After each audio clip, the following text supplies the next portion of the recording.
همین روز ما از روی ترتیب کاری برای نواربرداری فیلم آمدیم. فریل چی نام داره؟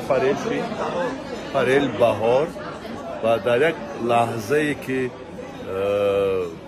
مثلا در کار بود خدمتچی را فیروت کردیم برای زکاس کردن.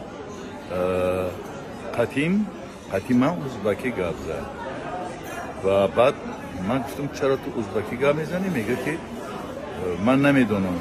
بعد گشت تو روسی گپ زد، یعنی روسی گپ میزنه، ازبکی گپ میزنه، اما تاجیکی گپ نمیزنه. من حیران شدم، حیرانی زار. این کار برای من خیلی دهشت بود. من نمیدونم کی جواب میده برای این چیز. خیلی خود من بیچاره حس کردم. اون روز ما از ازبکستان آمدیم، از سمرقند سفر هنری داشتیم. در همون جمع همین خیلی است. مثلا قطعی تاجیکای بیچاره قطعی تاجیکی گپ نمیزنن، اما در دلی شهر دوشنبه نخواست، یعنی برداشت کردن همین خیلی یک بای. و من گفتم که وای بر ما، من نمیدونم این را کی چی خیلی بها میده.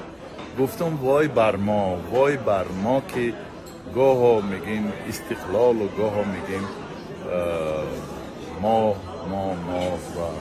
در دل شهر دوشنبه یک پایتخت دیگه ساختیم که نامش به نام یک کشور همسایه ما.